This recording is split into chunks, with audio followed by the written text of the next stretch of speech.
시청자 여러분 안녕하십니까? 포항 MBC 뉴스투데이입니다. 이번 주도 대기가 매우 건조하고 일교차도 크겠는데요. 화재 사고 주의하시기 바랍니다. 유아경 기상캐스터입니다.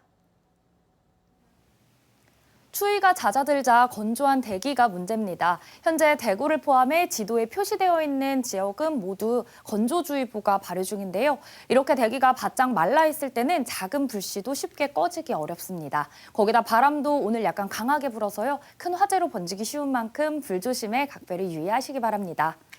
오늘도 낮과 밤의 계절이 다르게 느껴질 만큼 큰 기온차가 예상됩니다. 아침에는 여전히 쌀쌀한데요. 월요일 대구의 기온은 영하 3도, 안동은 영하 6도, 김천은 영하 9도, 포항은 1도로 시작해서요. 낮에는 대부분 지역에서 최대 16도까지 기온 오르겠습니다. 기온차가 커지면서 오늘 대구의 일교차는 18도, 김천은 무려 24도까지 큰 일교차를 보이겠습니다. 당분간 환절기 큰 일교차에 건강 잘 챙기시기 바랍니다. 이번 주 강수 소식 없이 맑은 날이 대체로 많겠고요. 일교차가 크게 벌어지는 만큼 일교차 신경 잘 쓰시기 바랍니다. 날씨였습니다. 지난 주말과 휴일 경북 동해안에서는 선박 사고와 아파트 화재 등 각종 사건 사고가 잇따랐습니다. 어제 저녁 7시쯤 포항시 호미곶 북동쪽 약 1.3km 앞바다에서 조업하던 소형 어선에서 40대 선장은 배 아래 그물에 걸려 심정지 상태로 발견됐고 30대 인도네시아 국적 선원은 실종됐습니다. 사고 어선에는 이들 둘만 탄 걸로 알려졌으며 해경은 실종된 선원을 수색 중입니다. 그제 저녁 8시쯤에는 포항시 북구 학잠동의 한 아파트에서 불이 나 주민 22명이 구조됐습니다. 구조된 주민 가운데 9명은 유독가스를 흡입하면서 중경상을 입고 병원에서 치료를 받고 있습니다. 소방당국은 21층 건물 가운데 1층에서 불이 시작된 걸로 보고 정확한 화재 원인을 조사하고 있습니다. 일본 후쿠시마 원전 오염수 방류와 관련해 국내 연구기관들이 한국 해역에는 영향이 거의 없을 거란 시뮬레이션 결과를 발표했는데요. 정치권과 환경단체들은 믿을 수 없는 일본 측 데이터를 검증 없이 가져다 한 분석이라며 우려하고 있습니다. 더구나 생태계에 축적될 여러 방사성 핵종에 대한 분석은 빠져 있어 신뢰성을 담보하기 어렵다는 지적입니다. 장성훈 기자입니다. 한국원자력연구원과 한국해양과학기술원은 일본이 후쿠시마 원전 오염수를 다음 달부터 10년간 방류할 경우를 시뮬레이션한 결과를 발표했습니다. 오염수에 가장 많이 포함된 방사성 핵종인 삼중수소가 해류를 따라 어떻게 이동할지를 예측한 건데 한국 해역에는 4, 5년 뒤부터 유입됩니다. 10년 후의 예측 농도는 0.001 베크렐 퍼 세제곱미터, 기존 바다에 존재하는 삼중수소 농도의 10만 분의 1 수준으로 영향이 아주 미미하다는 겁니다. 하지만 정치권은 이번 시뮬레이션 결과에 강한 우려를 표시했습니다. 일본 측 데이터가 신뢰성이 매우 낮다는 사실이 이미 전문가들에 의해 확인됐는데도 검증 없이 활용했다는 겁니다. 태평양 연안국가 협의회에 소속되어진 전문가 5분의 의견이 관련되어진 데이터가 너무 불명확하고 또 너무 많이 오염돼 있다라고. 또 오염수에는 64개 방사성 핵종이 포함되어 있는데도 삼중수소에만 한정시켜 분석했고 수산 생태계에 축적될 방사성 핵종에 대한 분석은 이루어지지 않았다고 지적했습니다. 환경단체들도 이번 분석이 원전 오염수의 위험성과 국민적 불안을 충분히 고려하지 않은 것 같다며 분석 결과와 달리 실제로는 우리 바다의 생태계를 위협할 수 있다고 밝혔습니다. 삼중수소를 제외한 63종의 방사성 물질은 입작산 물질이기 때문에 후쿠시마를 중심으로 해서 일본 앞바다가 고농도로 이렇게 오염될 가능성이 크고 그것의 일부가 우리나라로 유입될 수밖에 없다고 봅니다. 정치권과 환경단체는 정부가 지금이라도 일본 측에 검증 가능하고 투명한 데이터를 요구하는 한편 국제법적 대응을 통해 일본의 오염수 방류를 원천적으로 저지할 것을 촉구했습니다. MBC 뉴스 장성훈입니다. 영덕 대게축제가 코로나19 사태 이후 4년 만에 대면 행사로 열렸습니다. 영덕군은 지난 24일부터 사흘간 3사 해상공원 일대에서 제26회 영덕 대게축제를 개최했으며 대게 낚시와 깜짝 경매 등 다양한 체험 프로그램도 마련했습니다. 또 영덕 대게 축제를 축하하기 위한 포항 MBC 가요 베스트가 지난 25일 오후 7시 강구항 해파랑공원에서 장민호, 서지호, 소명 등 인기 가수 10여 명이 출연한 가운데 열렸습니다. 울진대게와 붉은 대게 축제도 26일까지 후포항 일대에서 개최됐습니다. 포항시는 버스 운행 정보의 정확성을 높이기 위해서 버스 정보 시스템을 정비했다고 밝혔습니다. 시는 버스 안내 프로그램 개선을 통해서 도착 예정 시간 예측 방식을 고도화해서 정확도를 높였으며 도착 안내 범위를 기존 15정거장 전에서 20정거장 전으로 확대했습니다. 이 밖에도 날씨 및 대기 정보를 추가했고 도착 예정 버스에 대한 음성 안내, 홍보 동영상 표출 기능 등도 신설했습니다. 중앙정부가 행정 서비스의 특성을 고려해 이를 지자체에 넘기지 않고 직접 처리하는 지방고용노동청이나 지방중소벤처기업청 같은 곳을 특별지방행정기관이라고 하는데요. 지자체와 하는 일이 많이 겹치는 특별지방행정기관의 경우 사무와 인력, 예산은 일괄 지자체로 넘겨야 한다는 목소리가 나오고 있습니다. 그 이유가 뭔지 서성원 기자가 살펴봤습니다. 지난해 말에 있은 시도지사 협의회 총회에서 나온 말입니다. 제가 벌써 4년하고 지나면서 보니까 중앙정부가 전혀 안 바뀝니다. 모든 권한은 지금 내놓잖아요. 특히 지자체 업무와 많이 겹치는 지방중소벤처기업청이나 지방고용노동청 같은 특별지방행정기관의 직원과 업무, 예산은 일괄 넘겨받아야 한다고 주장합니다. 행정력 낭비와 국민 불편을 줄일 수 있다는 게 가장 큰 이유입니다. 민원인 입장에서는 유사한 일인데 한 번은 지방특별지방행정기관을 가야 되고 한 번은 군청이나 읍면을 가야 됩니다. 그렇기 때문에 비용도 또 많이 들죠. 그리고 중앙정부 입장에서도 행정 효율성 측면에서 이렇게 비용이 많이 들기 때문에 자치단체 이관에서 처리하는 것이 비용이 적게 됩니다.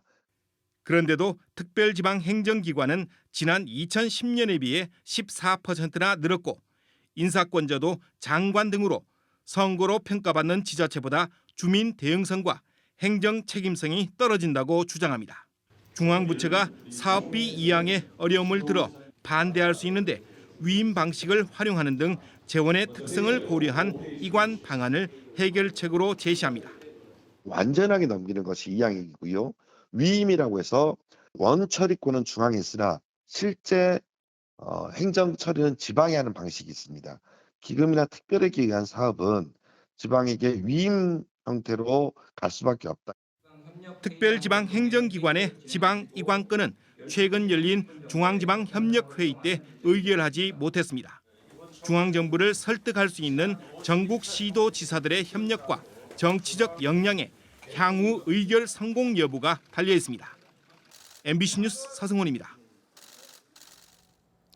제3회 전국 동시조합장 선거 후보자 등록을 마감한 결과 경북에서는 178개 조합에서 382명의 후보자가 등록해 평균 2.1대 1의 경쟁률을 기록했습니다. 포항은 신포항농협과 남포항농협에서 5명의 후보자가 등록해 가장 높은 5대 1의 경쟁률을 보였고 포항농협과 포항축협, 동해농협, 안강농협, 외동농협 등에서도 4대 1의 경쟁률을 기록했습니다. 반면 포항장기농협과 울릉농협 등 42개 조합에선 1명의 후보만 등록해 무투표 당선자가 나왔습니다. 조합장 투표와 개표는 오는 3월 8일 실시됩니다. 포항시 남구 선거관리위원회는 제3회 전국 동시조합장 선거를 앞두고 조합원들에게 금품을 제공한 조합장 후보자를 경찰에 고발했습니다. 이 후보자는 조합원들에게 56만 원 상당의 음식물을 제공하고 측근인 조합원에게 활동비 50만 원을 준 혐의를 받고 있습니다. 선관위는 선거와 관련해 금품을 제공받은 경우 최고 3천만 원 이하의 과태료가 부과된다고 밝혔습니다. 물가가 급등하면서 3월 개강을 앞둔 대학생들의 걱정이 이만저만이 아닙니다. 식비를 포함한 대부분의 생활 물가가 천정부지로 올랐는데요. 반면 지역 대학가의 원룸 월세는 제자리거나 내려간 것도 있다고 합니다. 어떻게 된 일인지 이도훈 기자가 취재했습니다. 학생들이 식판에 마파두부, 닭강정 등 반찬을 가득 쌓아 먹습니다. 푸짐한 밥 한 끼를 5,000원대에 먹을 수 있는 건 학교 구내식당에서나 가능한 일입니다. 제가 제육볶음을 좋아하는데 그거 먹을 때 원래 입학할 때는 한 5, 6천 원이면 먹던 게 지금 이제 8천 원 정도까지 올랐으니까 엄청 물가가 많이 올랐다는 게 크게 체감이 돼요. 실제로 학교 밖에 식당가를 둘러보니 일본 라면 9,000원, 파스타 15,000원, 떡볶이 세트 메뉴가 2만 원 가까이 합니다. 하지만 저렴한 식사를 책임져 주던 학교 구내식당도 지금 같은 가격대를 언제까지 유지할 수 있을지는 장담하기 어렵습니다. 학생들 복지를 위해서 하는데 정말 운영에서 안 올리면 운영이 안 되기 때문에 인상할 수밖에 없었습니다. 실제로 경북 북부 지역의 대학교들은 구내식당 식비를 인상했고 많게는 1,000원, 20% 이상 더 올린 곳도 있습니다. 대학가 주변 물가는 이렇게 들썩이는 반면 유독 지역 대학가 원룸들의 월세 시장은 정반대의 모습을 보이고 있습니다.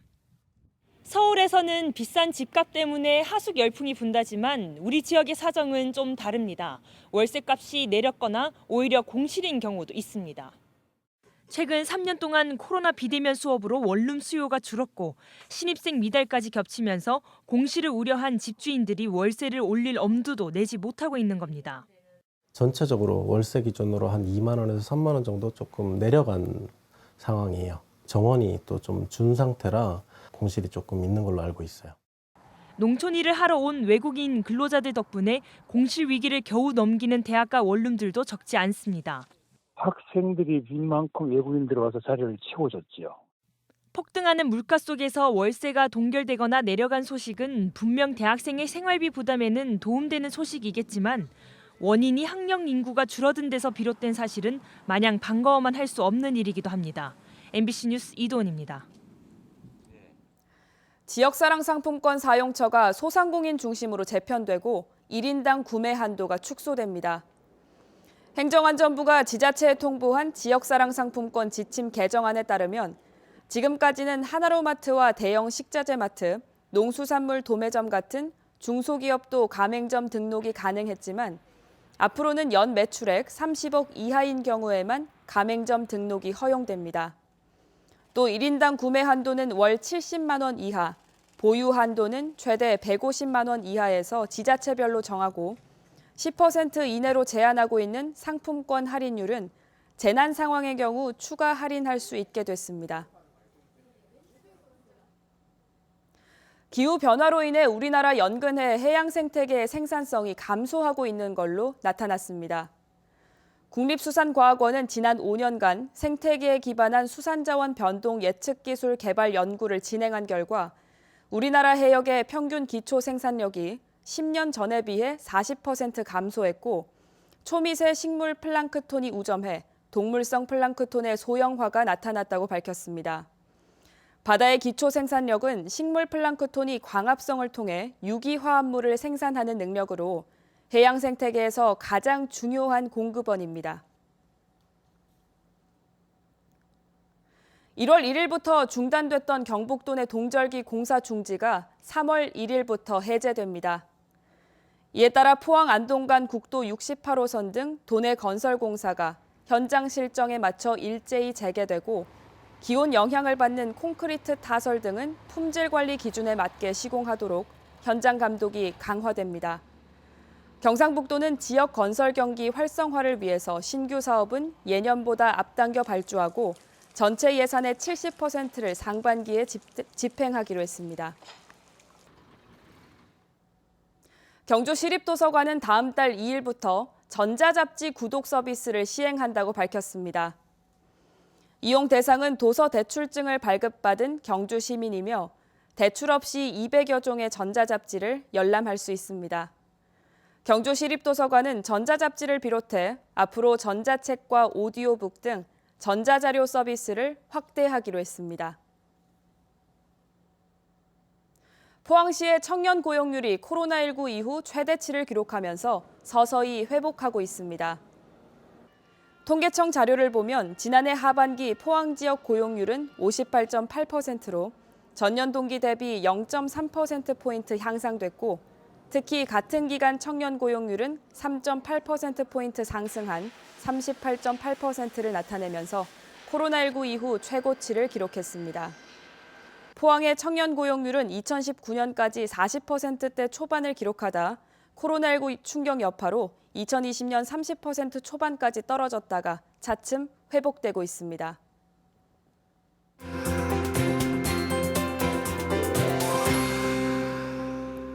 수위가 잦아들자 건조한 대기가 문제입니다. 현재 대구를 포함해 지도에 표시되어 있는 대부분 지역에서 건조주의보가 발효 중이고요. 이렇게 대기가 바짝 말라 있을 때는 작은 불씨도 쉽게 꺼지기 어렵습니다. 거기다 오늘 바람도 약간 강하게 불어서 큰 화재로 번지기 쉬우니까요. 불조심에 각별히 유의하시기 바랍니다. 오늘도 낮과 밤의 계절이 다르게 느껴질 만큼 큰 기온차가 예상됩니다. 아침에는 여전히 쌀쌀한데요. 오늘 아침 대구의 기온은 영하 3도, 안동은 영하 6도, 김천은 영하 9도, 포항은 1도로 시작해서요. 낮에는 대구와 경북 대부분 지역에서 최고 16도까지 기온 오르겠습니다. 기온이 높아지는 만큼 오늘 일교차도 크게 벌어지는데요. 오늘 대구의 일교차는 18도, 가장 일교차가 크게 벌어지는 김천은 24도까지 일교차 벌어집니다. 환절기 큰 일교차 건강 잘 챙기시기 바랍니다. 위성 영상 보시면 오늘 전국적으로 서해상에서 동쪽으로 이동하는 고기압의 영향을 받겠고요. 우리 지역은 대체로 맑은 날씨가 예상됩니다. 다음은 자세한 지역별 날씨입니다. 대구의 아침 기온 영하 3도, 고령은 영하 7도로 시작해 낮 최고 기온은 대구 15도, 고령도 15도 보이겠습니다. 현재 구미의 아침 기온 영하 3도, 김천 영하 9도로 출발합니다. 낮에는 구미와 김천 15도로 일교차가 크겠습니다. 이 시각 안동의 기온 영하 6도, 청송은 영하 9도 가리키고 있는데요. 낮 기온은 안동과 청송 모두 14도까지 오르겠습니다. 포항의 아침 기온 1도, 낮 기온 16도 전망됩니다. 바다의 물결은 0.5m에서 최고 1.5m로 잔잔하게 일겠습니다. 이번 주 강수 소식 없이 맑은 날이 대체로 많겠고요. 일교차가 크게 벌어지는 만큼 유의해 주시기 바랍니다. 날씨였습니다. 이상으로 포항 MBC 뉴스투데이를 마칩니다. 시청해주신 여러분 고맙습니다.